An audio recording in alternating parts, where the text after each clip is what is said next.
Monsieur le Président, si la sécurité est à l'évidence un gros problème pour vous, si vous étiez capable de résoudre ce problème par vous-même, vous l'auriez fait depuis longtemps. Alors je voudrais savoir pourquoi vous refusez de collaborer au sein des processus de Luanda et de Nairobi afin de trouver une solution durable à cette crise sécuritaire.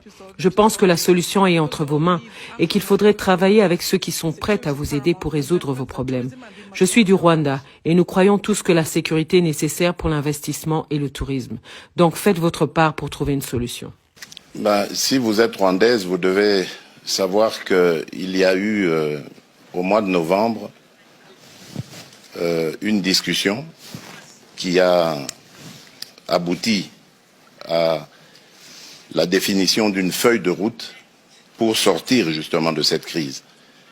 Et cette réunion a eu lieu en Angola, à Luanda précisément, et en présence de tous les pays, surtout les représentants des deux pays concernés, c'est-à-dire le Rwanda et la République démocratique du Congo.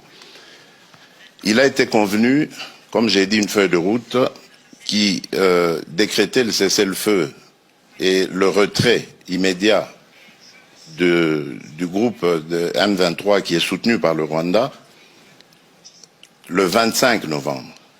Ce départ devait commencer et le 15 janvier, c'est-à-dire il y a 2 jours, on devait constater évidemment l'achèvement de ce processus.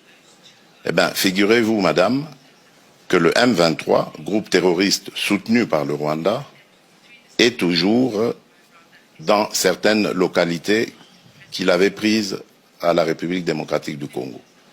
Malgré les pressions internationales, ce groupe maintient sa position, fait semblant de se mouvoir, mais en fait, il se redéploie d'une certaine manière et reste dans ces localités.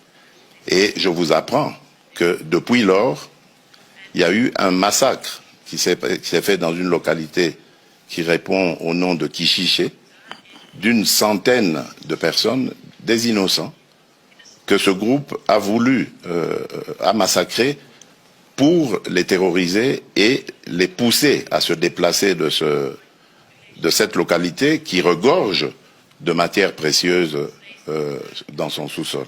Donc voilà en fait le problème que nous avons.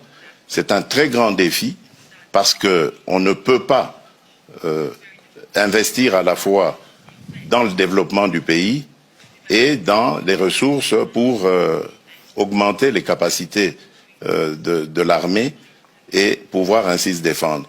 Si nous avions tous la même philosophie, la même vision, celle que j'avais d'ailleurs au moment où j'ai accédé à la tête du pays, celle d'aller vers tous nos voisins, nous en avons 9, et de leur proposer des projets de développement qui vont faire du bien à nos économies respectives, qui vont faire du bien à nos populations. Et je peux vous citer comme ça, pour chaque pays, chacun des 9 voisins que nous avons, quel est le projet dans lequel le projet que j'avais proposé et dans lequel j'invitais que nous nous investissions tous pour aller vers ces échanges commerciaux, économiques et autres qui allaient amener la paix et garantir la stabilité de la région. Mais c'est à cause, évidemment, de certains voisins aux velléités belligérantes que cela est malheureusement impossible à réaliser. Donc je suis désolé, madame, le problème aujourd'hui de l'insécurité dans la région des Grands Lacs s'appelle le Rwanda.